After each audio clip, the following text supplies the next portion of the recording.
But let me bring in Annie here as well. Annie, I don't know. I'm sure you're probably aware of it. I have it in one of my presentations. I'll try to bring it up here.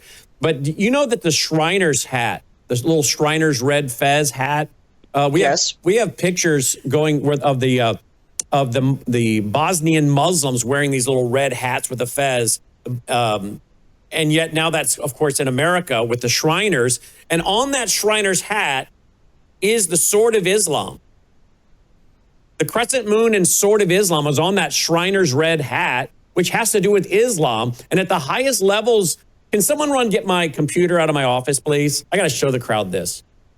At one of the highest levels of that, they swear an oath that there is but one God, Allah. Now, not all Masons are Shriners, but all Shriners are Masons. Does that make sense, folks? Mm-hmm. Not all Masons are Shriners, okay? Because Shriners is the highest level you can go. There are a lot of folks at the lower level that have no clue what they're a part of. Now, you ought to have a clue, because to get in, you got to bow before the Grand Master, the worshipful master, as they said, and say you're lost in darkness and need the light of Freemasonry to save you. My grandfather went to that, and they put him through that, and it scared him to death, and he never went back. And I don't think he was even a Christian at that time. I think he became a Christian later. But he had enough discernment as a non-believer to know, I don't think this is right. And he never went back. So you ought to know, if you go through that initiation, this isn't right. But Albert Pike said it's deliberately hidden from people at the lower levels until you move up the ladder. So not all Masons are Shriners, but all Shriners are Masons. Now, one reason we may have this neutered Bible Belt is because of the influence historically of Freemasonry, predominantly heavy in the South, when you have a lot of our deacons and elders who are Masons, and they're tied to an organization that says that there's but one God, Allah, in the Shriners' worldview, Annie? Yes, you're right. And here's historic backing for that. If you look at the history of Masons entering Iran, their first official lodge was issued from the French Mason Lodge. And you look at the list of official joined members, top 4 mullahs or imams of time were the first 4 to join the Mason Lodge of Iran. Wow. The first 4 were the mullahs. And then when they got the England Mason Lodge going, you see the members of Pahlavi kingdom, not the king himself. For the record, the king actually had an author write a full book exposing Masons in Iran. Wow. Just for the record. Wow. But a lot of his cabinets, including his prime minister, they joined the England Lodge. And then French Lodge is filled with imams, with mullahs, with Muslim citizens. So yes, that historically, we see it. Iranians, we know about it. Now, I want to add something very quickly. Also, Sharon hinted at it, Brannon, but I have one of the chapters of my book actually goes deep into deception jihad. A lot of Americans are familiar with taqiyya. Most Americans are coming to learn about hudna, which is military deception. But there is another form of deception jihad called morano. Again, Sharon hinted at it. It is when Muslim residents, not imams, not leaders, just average Muslim people of community, are allowed to show flexibility of behavior and commitment to Islam to blend in to the groups they're going to need later to conquer the land.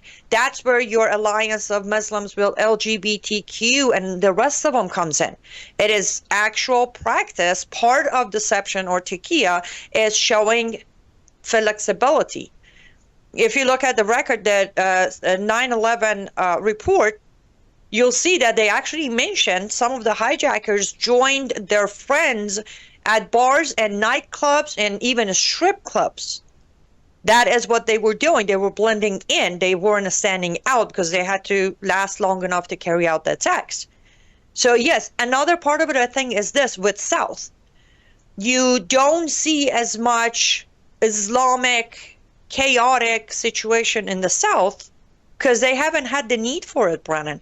With most of people in the South being nice, wanting to coexist, the Muslims are just practicing that department of deception, showing flexibility, and one by one just converting them through civilization jihad. Wow. So it comes back to exactly what you said. If the Southerners continue pretending like they're asleep, there is no waking them up. They just need to give us a chance to say, listen, your neighbor is wonderful. He comes over and has pork and beer with you. Great. Let me show you a couple of verses of Quran. Until we get there, you're right. South's not going to rise. Nope. Let me show you the great job, Annie. I didn't know I did not realize you knew all that about Freemasonry. I want to get a response from. Actually, that is the third book, Lord willing. The next book has a different topic, but on my third book, I'm planning to write about the Masonry connection to the 1979 revolution. Wow. Yes, Look at sir. this. Here's the Shriner's hat. Okay. That's the Shriner's hat, folks. The crescent. Wait, can I ask Sharon for a second? Sharon, can you tell me if the sword you see, is that a Sunni sword or a Shia sword? Looks more like a Shia sword to me. Bingo. We can explain, Brandon. You go ahead. Just wanted to see if go ahead. You're on the right track. Go. Okay, so if you look at Sunni swords, you'll see Muhammad's swords. For example, Saudi Arabia's flag. It's a long, sharp sword. The Shia sword is the one that is a little shorter, and it has almost a split edge. You see almost a V shape of the top. Historically, they say Ali, the first Imam of 12ers, his sword shape was like that. He had a sword made for him that had the very tip of it was split into two edges. So again, backing up the Iranian history behind the Masons and the Shrines and all of that, even their sword is not the Wahhabis or the Sunnis. It is the Shia 12ers sword on their logo. Sharam, you want to jump in here and make a comment? Yeah, which is by the way, Mr. Mamdani, right? I mean, that's Mr. what Mamdani in New York. And then he just sent, did you see that the clip of one of his campaign people that just went to Iran and talked about, the cry of the martyrs. And that was not widely advertised.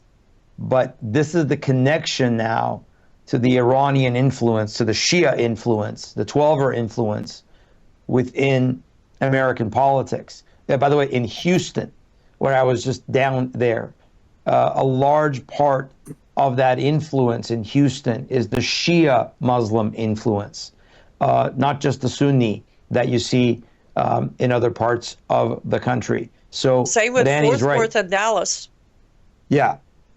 A lot of the Pakistanis, a lot of the Bangladeshis, you have a Shia component there. Of course, Iran, the regime, they have mosques there that are connected to Iran directly. So, and yet they are getting money. Again, going back to my point earlier about these red states, like with the refugees, they're getting money from the state of Texas through their educational funding for their Islamic schools. Just like here in Tennessee, I was very much opposed to the voucher program because like when I ran for governor back in Washington State, I was very much opposed to the voucher program because inevitably we knew that it was going to be used to fund Islamic schools. The Muslims have no problem taking government money, as you see with the billions and billions of dollars of fraud that you and I talked about the other day on radio in Minnesota. But so they use our system against us. It backfires. But yeah, Annie's correct in the attitude, the mentality that if they believe that, I think this is why the globalists, going back to the Great Reset, this is why the globalists, Brandon, are using the Muslims, because the Muslims have this duality.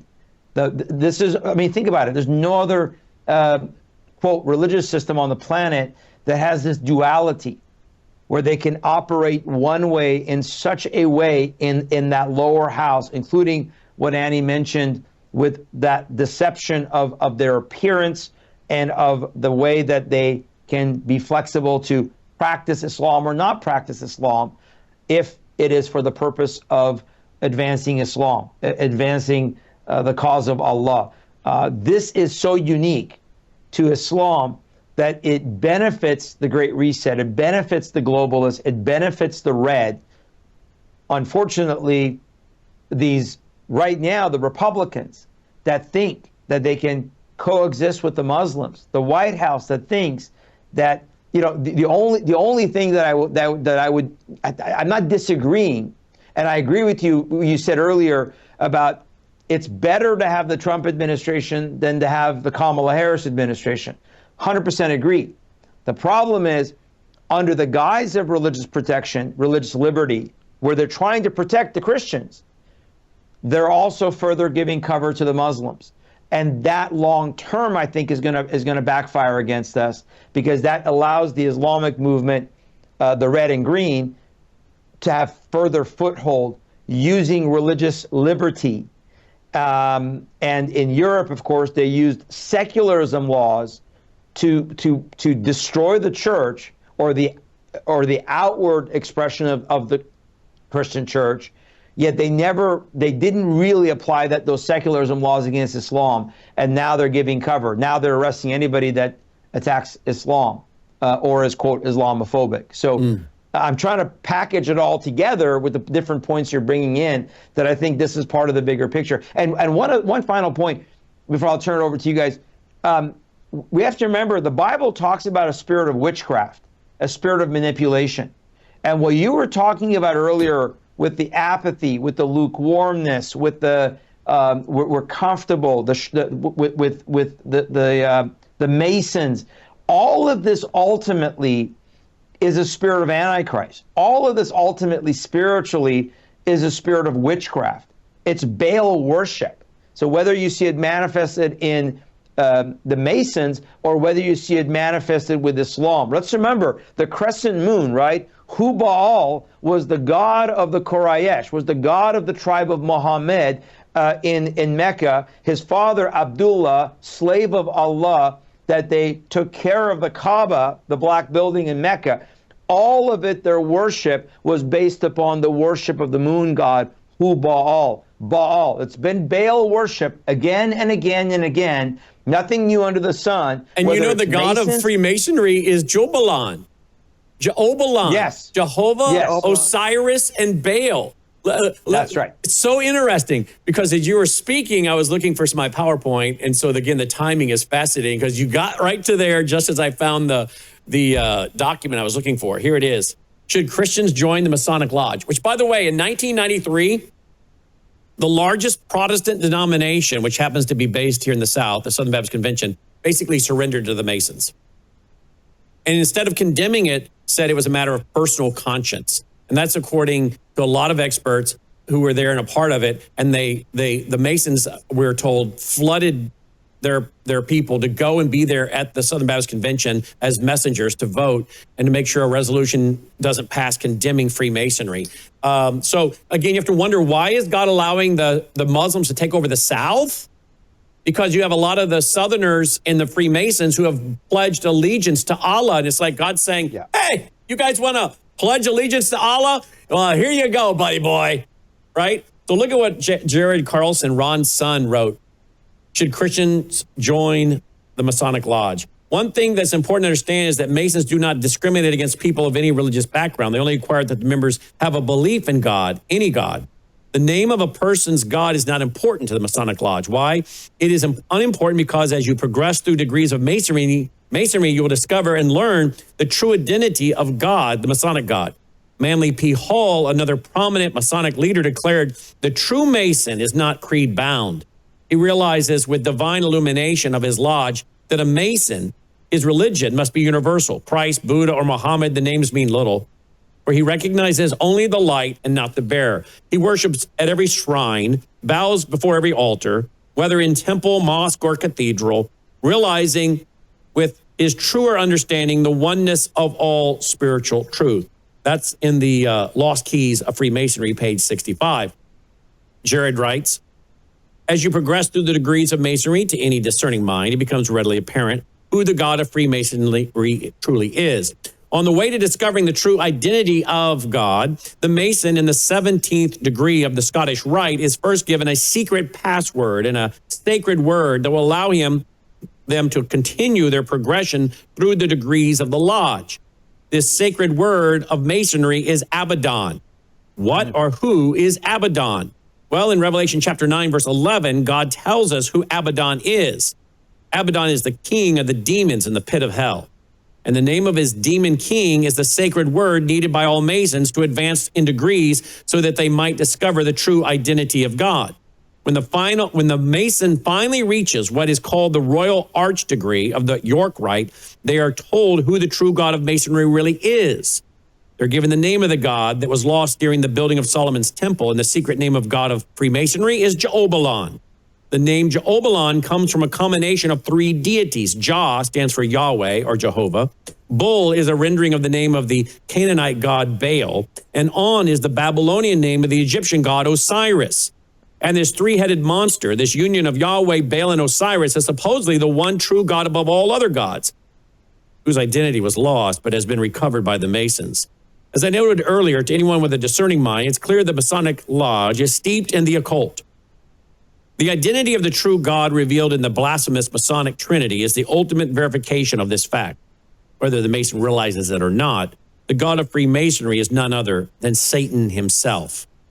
To be initiated into the shrine, to become a Shriner as part of their blood oath, at the altar of initiation, the Shriner must bow down with his hands tied behind his back and swear an oath in the name of Allah, the God of our fathers. Now, it's important to remember that the Islamic God, Allah, is in no way connected to the true God of the Bible. Allah is a pagan Arabic deity. Allah is a false God. Allah is not the God of Judaism and Christianity. And Allah's prophet, Muhammad, was a false prophet who had led millions of people astray, end quote. Jared Carlson, son of Ron Carlson. Isn't that interesting? So again, we want to ask why the South, which you would think would be more conservative, standing up, taking a stand. Here I am in the Bible Belt. There's Sharam just a few miles away in Tennessee. And no, they're not standing. And you can barely attract a crowd if you bring prominent, well-known conservative and Christian speakers to town because they're asleep.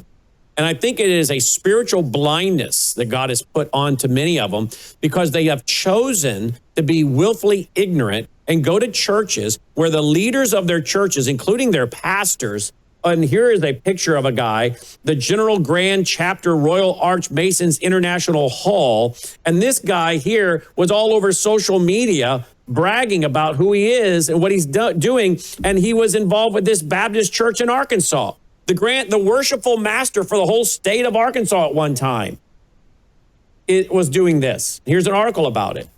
Another Southern Baptist Christian leader falls prey to the doctrines of demons in North Little Rock, Arkansas, now boasts his calling as most excellent Grand High Priest, Grand Chapter Royal Arch Masons of Arkansas. And I've done a whole show on this. And it's kind of like now, because people have chosen to be ignorant, go to churches where their pastors, their deacons are kneeling at these altars, swearing allegiance to Allah and a spiritual enterprise with Satan. It's kind of like God has said, if you guys want to have communion with Allah and his followers, here you go. Here. And I am really convinced God is allowing Islam to overtake the South because the, quote, Christian leaders have pledged an allegiance to Allah/Satan and this occult, and God's giving them over to this. Now, I mean, I don't know how I could be wrong. It sounds completely biblical to me. God is not a spiritual rapist. He's not going to force himself onto you. Men have free will. And if they want to be involved in this, it's kind of like God steps back and says, well, there you go. And I think this is why we see the South being inundated by Islam. Can you comment on that first, Sharam? Absolutely. Again, when you look at the openness of the South, of these red states, to welcome in Muslim refugees at record numbers, then you have the combination, Brandon, of the whole interfaith, right? The whole interfaith, multi-faith. When you were talking about that, it all of a sudden clicked. I'm like, okay, now it makes sense why these churches will not stand up against Islam and against Allah, because if they themselves have this Baal spirit within their churches by worshiping the Masons and then maybe even Shriners, which, as you said, you have to be a master Mason to become a Shriner, then that now makes sense that there is a spiritual compromise. And simply by looking at Old Testament patterns, whenever Israel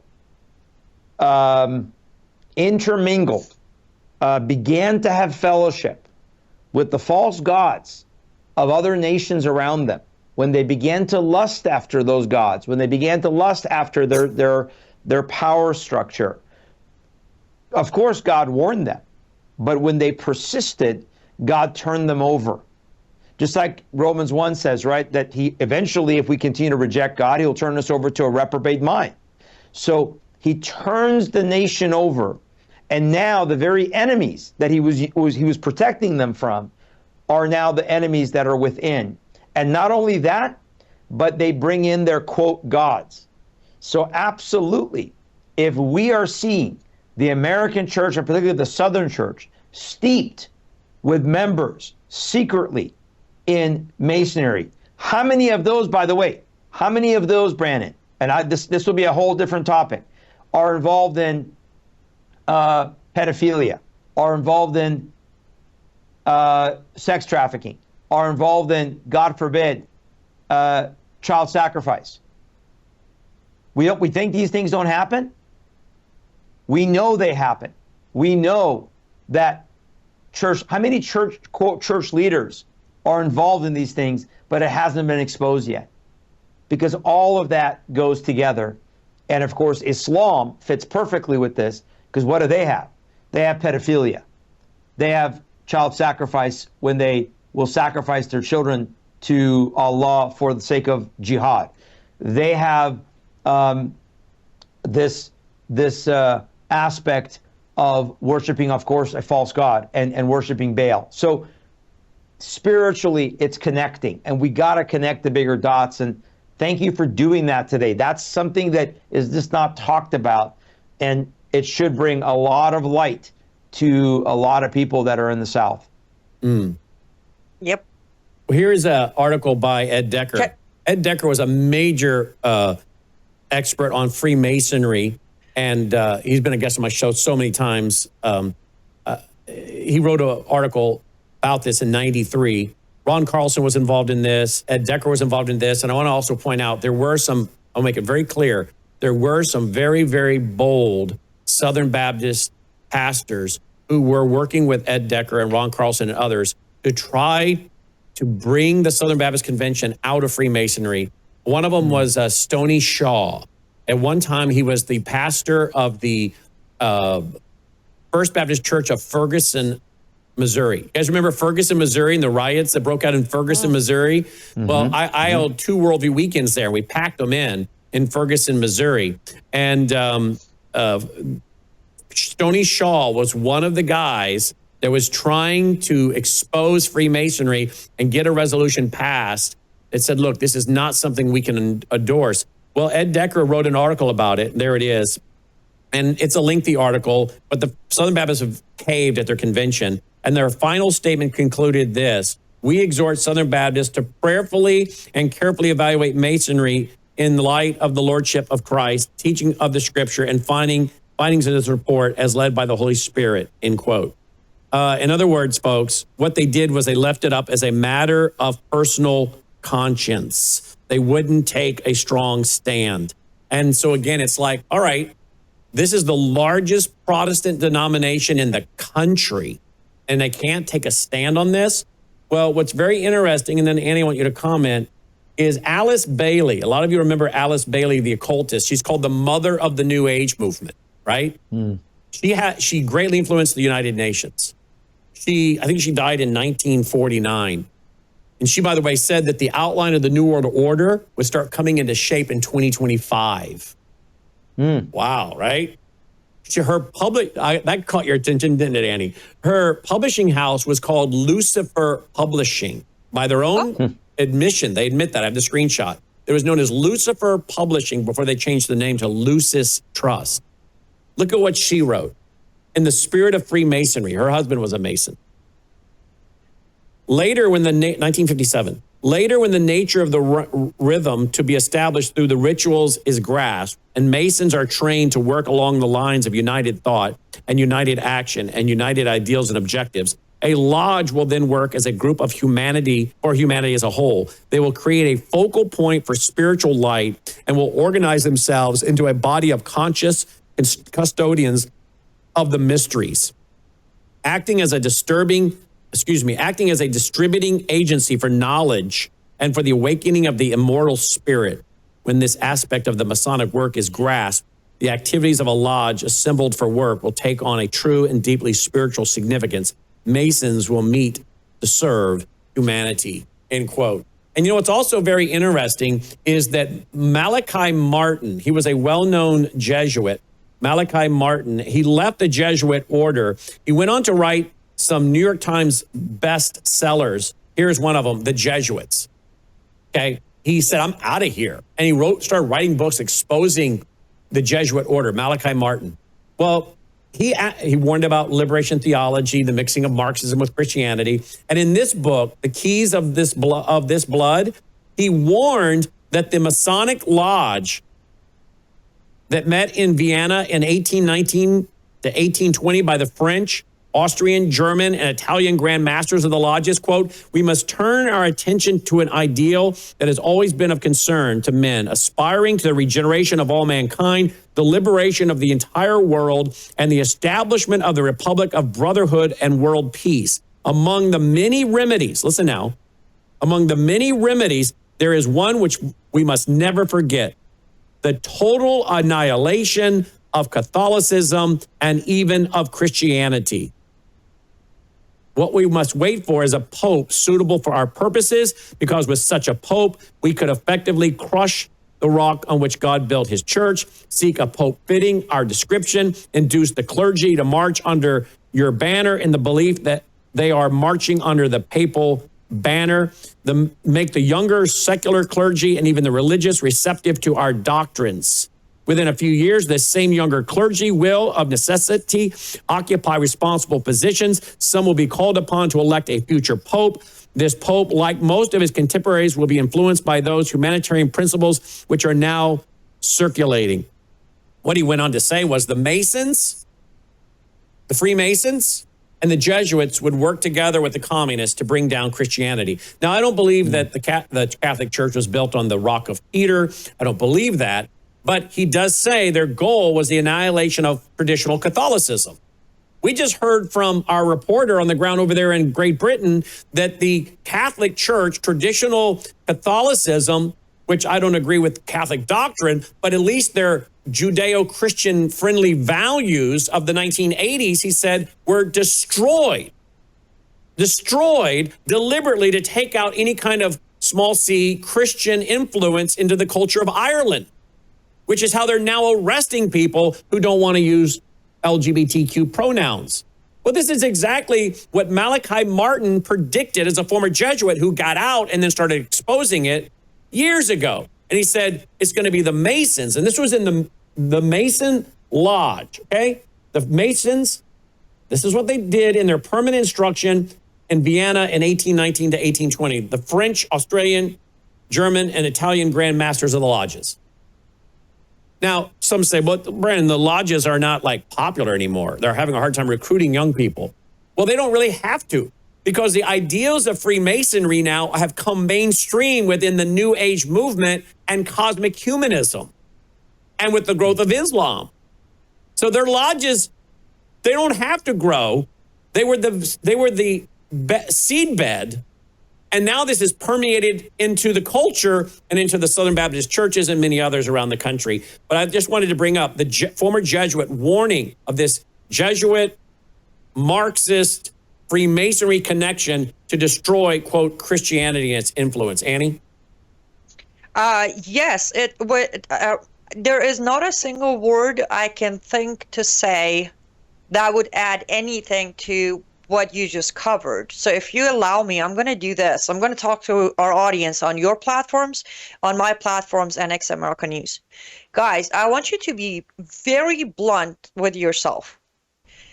Name one place that you would have 5 people from 2 different countries, from 5 different backgrounds, in 2 hours, connecting so many dots for so many of you who've been sitting there for years thinking, why? In 2 hours.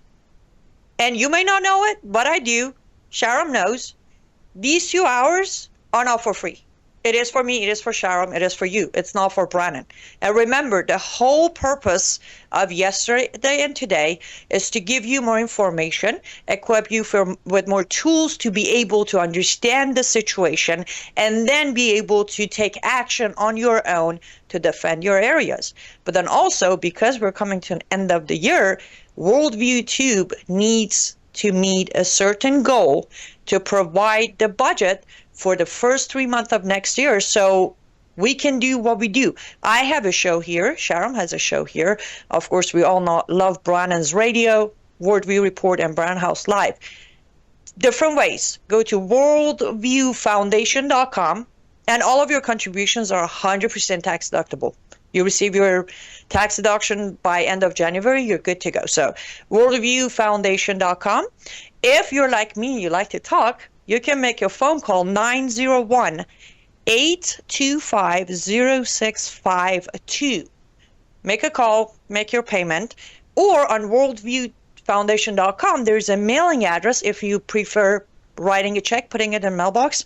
That works too. But remember, I'm sitting here absolutely amazed that I can't think of a place, a network, a show, a website, even a book that would teach me so much from experts with fact and evidence in 2 hours.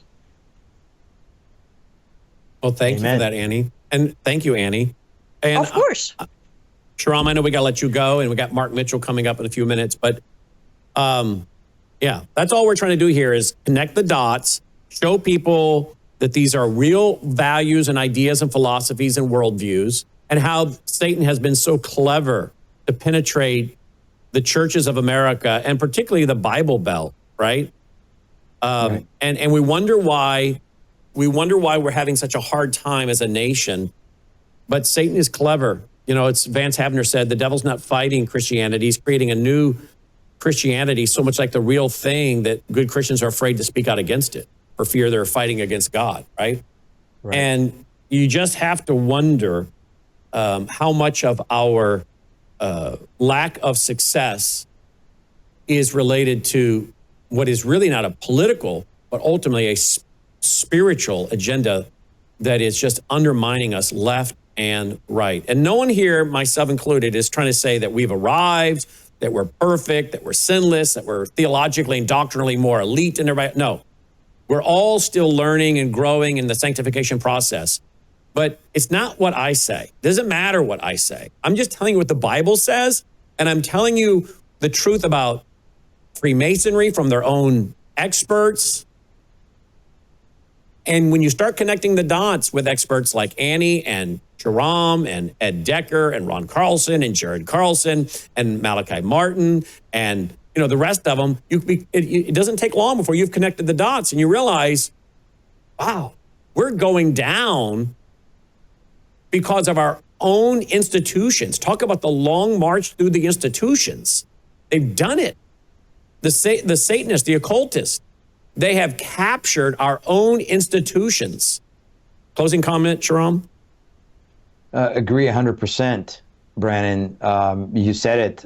Ultimately, it comes back to a spiritual issue, a spiritual blindness or deception. It matters because there has to be the purity of the Holy Spirit. You said it earlier. God is not going to bless when there is a unclean spirit, when there is a false spirit, when there's an antichrist spirit. In our ministry, we deal with this when people talk about evangelizing Muslims. I keep telling people, if you present them a false gospel, if you present them a compromised, lukewarm, ecumenical interfaith message, there's no power. God's not going to bless it. They're not going to be saved. And if they're not saved, they have an agenda, and they're carrying forth their agenda along with the globalists, along with the red, and this spiritual. Again, today you've opened my eyes, Brandon. You've actually opened my eyes to understand now, wow, this is part of what we're seeing. And again, like you said, we're not blanketing every Southern Baptist or every Christian in the South, but we're saying this is institutionally a problem, and it now totally clears the way and makes us understand why we see the compromise, no power, no pushback against darkness. Because if you're compromised spiritually, how can you push back against the darkness? So it's a spirit. This is a spiritual matter. It's a spiritual principle. Why, the idea of the house, right? When Jesus talked about if you remove unclean spirits and you don't fill it with the Spirit of God, that spirit comes back 70 times stronger, right? So this is exactly what we're talking about. And I think, and we haven't even touched upon our politics. We haven't even touched upon the influence of these things that we've talked about today upon the party politics, upon the structure of those who are in leadership. How many of them are Masons, are tied to these things, have this spiritual perversion in them, which is what makes us very concerned with like a J.D. Vance moving forward. So thank you for covering this. Yeah, thank you. And I want to give you one quote real quick, Sharam. This is from Ed Decker's article. It's an amazing thing that after the smoke had settled, talking about the convention of the Southern Baptist Convention in '93, well, hopefully an opportunity to expose Freemasonry. After the dust settled, the Freemasons declared a mighty victory at the Southern Baptist Convention. In August 1993, Scottish Rite Journal, pages 3 to 6, the Grand Commander Siegfried Klein called the vote historic, saying, quote, "This vote was the significant turning point for modern Freemasonry," end quote. What was the significant turning point? When the largest Protestant denomination in America said this. Decker writes, and it might be, the Masonic fraternity believes it has withstood its most severe challenge in more than a century. To the shame of the Southern Baptist Convention's commitment to biblical standards, the convention, by an overwhelming majority, approved the report and recommendation on Freemasonry issued by the Southern Baptist Convention Home Missions Board, which listed a number of things about Freemasonry that were compatible with Christianity and a number of things that were not. The report went on to say that membership in a Masonic order was the business of the individual, not the church. The Masonic Grand Commander called it a great victory. He stated that by its vote, the Southern Baptist Convention had, quote, joined Freemasonry in its elevation of individual conscience as the guide to personal beliefs and actions, end quote. In a letter addressed to all active members, the deputies of the Supreme Council, representatives, and secretaries, dated June 21st, 1993, this Freemason again inferred that the vote was a great victory for the craft. He stated, quote, the board's Home Mission Board report, based on a nearly year-long study by the Southern Baptist Interfaith Witness Department, rejects the allegation that Freemasonry is incompatible with Christianity and the Southern Baptist doctrine, end quote. And folks, you go and track, I believe you could chart it out and go track the decline of the Southern Baptist with conversions, memberships, baptisms, and watch what's happened since 1993. Yeah. And watch what came rushing in. What came rushing in was they finally got themselves a president of the Southern Baptist Convention who, correct me if I'm wrong, J.D. Greear wrote a book that Muslims and Christians worship the same God. Yeah, the Islam Code. So it's like God said, you guys want to partner up with people at the highest levels who swear an allegiance to Allah?